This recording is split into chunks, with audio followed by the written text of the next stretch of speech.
Alright, so a lot of people have been asking me for some good box fight tips, so today I decided to make a video and hopefully help some of you guys out. Now, I will say, most of it's going to apply a little bit more to 2v2s because that's what I'm more experienced in, and I don't really do 1v1s very often, but I'm sure some of it's still really applicable in 1v1s or 2v2s, so let's get right into it. So the first thing I want to talk about is the loadout they have, which is really stupid in my opinion because you can't change the order of the weapons. It goes AR and then pump when I'm used to pump and then AR. And there's really nothing you can do to change that. So what I do, so that you don't have to switch your weapons every single game, which would be, that would put you at such a huge disadvantage. I wouldn't do that at all. I just switch around the slots, so with the keybind. So normally this is 1, normally this is 2. I switch them around. So now when I press 1, it takes out my pump like normal. And when I press 2, it also takes out my AR. That's really just if you're not used to using AR and then pump, which was my case, so I just decided to do that. Now when it comes to 2v2s, I use pretty much the exact same start every single time, and your start is one of the most important parts, so you really need to make sure that you have a solid start and it's not putting you at a disadvantage for the rest of the match. So usually me and my duo partner will do the exact same thing. We'll both put a wall, a ramp, and then do a floor, ramp, wall across the entire row. Like this. And obviously you're not going to be able to do this entire thing by yourself because there's no way you're going to be able to cross the entire map before they can also get some walls. So that's why you want to have your duo partner doing it as well, so you can get as many walls as possible. You also want to make sure you're putting floors all back here, because a lot of times people, well, if you don't take the floors or if you don't put any kind of protection there, people will drop down, run over to this side, and catch you by surprise. And that's a really easy way to die. Doing this basically gives you half the map, so the only way for the other side to push you, the only way for the enemies to push you, is by taking your walls, which you're going to hear, whether it's with a pickaxe or with an AR, you're going to hear them doing that. And obviously you're not going to get all the walls every time. When you don't get the walls, you want to focus on the parts that the enemy has and not the parts that you have, because usually they're just going to try and push from the walls that they already have.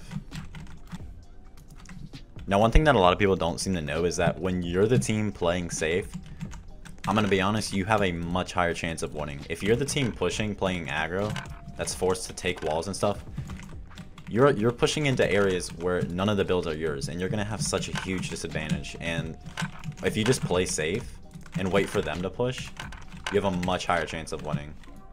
Which is why this start's so useful, because you can wait for them to push. You can also edit these ramps to look through them, and you can really easily see where they are by doing that. Another thing that makes box fights really different from a lot of other things is that almost anybody can kill you if you play bad enough. If you play really stupid, pretty much anyone can kill you. Like, even if they're absolutely horrible at the game. You do not want to just be blindly pushing in, blindly making an edit and peeking like this. You don't want to be doing those kind of things. That's exactly how you're gonna die. You don't want to be trading shots, doing a 50-50 where you might hit him for 100, but then he hits you for 120. That's just not. You don't want to be making those kind of peaks. You want to be making smarter peaks. For example, if like someone's trying to take this wall, you would edit the ramp, pump them, and then reset instantly. That's a safe peak most of the time. Obviously, you have to know how to use it. Otherwise, you could take some serious damage from that. But you don't want to just blindly push someone because they're worse than you. They can 100% destroy you. If you push into an area and it's all their builds, if this is all their builds, and I just start waiting for him to make an edit, I'm just at a huge disadvantage. You never want to wait for someone to make an edit, because they are always going to have the advantage when you do that. They can make any edit and you could have no idea what it's going to be. They could even just back up and then you could try and run forward and they edit and kill you. It's just, you do not want to wait for people to make edits. You don't want to blindly push into areas that you don't own. You want to slowly push forwards in a smart way. For example, like if this whole box is theirs, but no one's in it, let's say that whole box is theirs. I would edit this. First, I would start pickaxing the ramp, take the wall, and I would be able to see here and make sure no one's here. Take the wall, and then take this wall. And then ramp out and do the same thing over and over again. You do not want to just like break through here, and this is their box, and then keep breaking through and just get right up in their face, because now if you're low, where are you going to go? None of this is yours, and you're just going to end up dying. And it's, too many people do that, and they don't realize you shouldn't be playing stupid like that. You're just going to die every time. One thing that a lot of people also get wrong about box fights is the mechanics required. A lot of people think that editing and building are really the most important things in a box fight, which they're important, but definitely not as important as aim. Aim is the #1 skill you need to play box fights, especially close range shotgun aim. That is key. It doesn't matter if someone can out edit you. If they edit like this, right? They do the edit incredibly fast. You weren't even ready, but you have good aim, good reaction time. You can do way more damage than they do. And that having better aim just puts you at such an advantage. Another thing that a lot of people completely sleep on is the AR. The AR is incredibly good in box fights.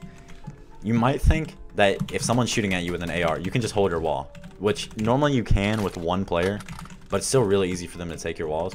But with 2 players, when you're double spraying somebody, there is absolutely nothing you can do. You cannot just hold walls and be safe. The best strategy, the best thing to do whenever you're getting double spray, let's say there's a team over there and they're double spraying this wall, is to move over. Get out of that line, because if you're in that line of sight and they're double spraying you, you're gonna take serious damage. There's literally nothing you can do, especially in Strucid, where when you're holding down, people are just gonna shoot through. It does not matter. You have to move. You cannot let yourself get into a situation where both of them can spray you with an AR. All right, so the next thing I want to go into is comms. I usually call them comms. It's just short for communication with your teammate. You really need to have good communication with your teammate.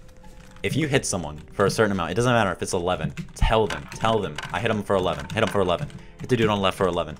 If you're spraying one of them you crack, you need to say that. If you die, you need to make it completely clear you're dead. If you need help, if you're in a bad spot, if all these builds are them and they're both in your box and you need help, you need to tell your teammate. Otherwise, it's just not going to work out. You're going to die every time.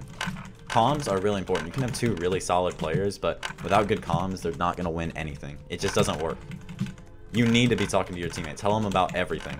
If you're healing, let him know so he knows not to play too aggressive without you. If you're out of mats, he needs to know that so he doesn't expect you to play aggressive. If you're out of ammo, out of anything, dude, you need to tell them. Damage, whatever. You have to tell your teammate. It's very important. Alright, so now I'm going to talk about some peaks that are really broken, and some of them are kind of exploity, I'd say. I don't use them, and I don't allow them in my wagers because they're really broken. But I'm going to show you them, just in case you want to use them. If they're not against the rules, obviously don't break any rules. But here's one that I don't remember who it was that used it against me, but I think it was Source. It's so broken. Okay, so this is the enemy side, right? They have their walls and you have your walls, right? You put a cone here. Edit a wall like this. I don't know if you knew, but if you edit a wall like this, you can jump up at any point. You can shoot right through. It will not damage the wall. That's called ghost peeking. That's why it's incredibly broken. With this peak, they can't build a ramp to protect themselves because of the cone. And you can just... anytime they peek. If someone does this to you, do not peek it. Just don't. Just put a wall. And just let them have that. There's nothing you can do. Those kind of peaks are incredibly broken. You really, in general, you don't want to be peeking people that, if they're doing something like this, just do not peek it. Don't risk it, because they have such a huge advantage, especially if they're crouching or something. They can do that. It's not a good idea to peek someone when they're doing that kind of edit. It also shows you that they're a good player, and you might want to watch out. Alright, so now I'm going to be talking about some edits that you definitely want to be really fast at if you're going to play some box fights competitively. Really, cones in box fights, they're really not that important from my experience. They're useful in rare situations, but for the most part, they're not that important. Edits you really want to be good at are especially like these kind of edits, just a basic edit like that, or like the square edits. This one leaves you a bit more exposed. It's a little bit more risky. You just really want to be good at editing walls, honestly. I don't recommend using windows. Windows are risky. Here's the thing. With a window, it's like a 50-50. One person's going to do a lot of damage, and one person's going to do no damage. And another thing you want to make sure you're using is scroll wheel reset. If you're not using scroll wheel reset, you're at the largest disadvantage you can be. Trust me, there is no point in trying to reset like that. Like, it's so slow. Imagine if you shoot at someone and you have to reset that slowly. They have plenty of time, but if you go, there's no time for them to hit another shot on you. It's just, there's no reason not to be using it. It's so much better, trust me. You also want to be really solid at editing ramps. Ramps are incredibly important in this as well. Edits like this that put you at an advantage, right hand peak, things like that, or just editing it to the side, they're really important. Especially if you mess up an edit, like sometimes I'll accidentally edit it like this. You want to be able to really quickly put it like that because you're completely exposed like this, and you want to be able to fix it like that really fastly. Floor edits are kind of important, but they're really not You don't need to practice floor edits, I wouldn't say. Like, the only time you're really using floor edits is when you're either like getting pushed from low ground or you're trying to push from low ground.